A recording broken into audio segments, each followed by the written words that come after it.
সিরাজগঞ্জে অজ্ঞান করে ৫ বাড়িতে দুর্ধর্ষ চুরির ঘটনায় ৪ জনকে গ্রেপ্তার করা হয়েছে। এ সময় চুরির কাজে ব্যবহৃত সরঞ্জামাদি, সিএনজি এবং লুণ্ঠিত স্বর্ণালংকার ও মোবাইল উদ্ধার করা হয়। শাহজাদপুর উপজেলার গাড়াদহ ইউনিয়নে পালপাড়ায় হিন্দু কমিউনিটিতে এই দুর্ধর্ষ চুরির ঘটনা ঘটে। অজ্ঞাতনামা চোরেরা খাদ্যদ্রব্যের মধ্যে নেশা জাতীয় দ্রব্য মিশ্রিত করায় খাদ্যদ্রব্য গ্রহণের পর বাড়ির সকলেই অচেতন হয়ে পড়ে। সে সুযোগে অজ্ঞাতনামা চোরেরা উল্লিখিত ৫টি বাড়ির টিন কেটে দরজা ভেঙে নগদ টাকা, স্বর্ণালংকার ও মোবাইল ফোন লুট করে নিয়ে যায়।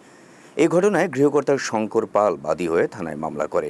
ঘটনার পর পুলিশ সুপারের নির্দেশে অতিরিক্ত পুলিশ সুপার শাহজাদপুর সার্কেলের সার্বিক সহযোগিতায় অফিসার ইনচার্জ শাহজাদপুর থানার নেতৃত্বে একটি টিম অভিযান চালিয়ে ঘটনার সঙ্গে প্রত্যক্ষভাবে জড়িত আসামি মোহাম্মদ আলামিন সরকার, মোহাম্মদ সাইদুল ইসলাম মদন ও মোহাম্মদ হামিদুল ইসলামকে চুরির কাজে ব্যবহৃত সরঞ্জামাদি সহ গ্রেপ্তার করে।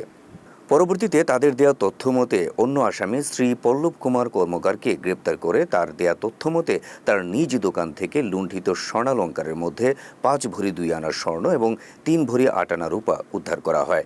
এ বিষয়ে শাহজাদপুর থানার ওসি মোহাম্মদ আসলাম আলী জানান, গ্রেপ্তারকৃত আসামিদের বিরুদ্ধে আইনানুগ ব্যবস্থা গ্রহণ করে বিজ্ঞ আদালতে সোপর্দ করা হয়েছে।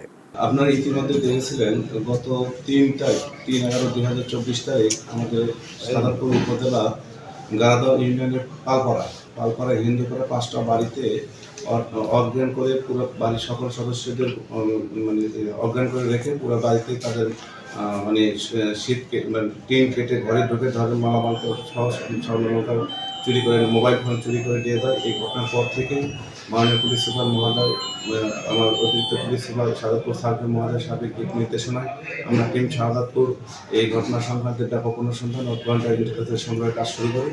এর ভিত্তিতে আমরা এই গোয়েন্দা ইন্টেলিজেন্সের ভিত্তিতে আমরা গতকাল রাত্রে সন্ধ্যার পরে এর যে আসামি আমরা দয়াবাজার থেকে আলামিনকে গ্রেপ্তার করি। পরে আলামিনকে জিজ্ঞাসাবাদে তার মানে তথ্য মতে আরও 3 জন আসামিকে গ্রেপ্তার করি। এই টোটাল 4 জন আসামিকে গ্রেপ্তার করি।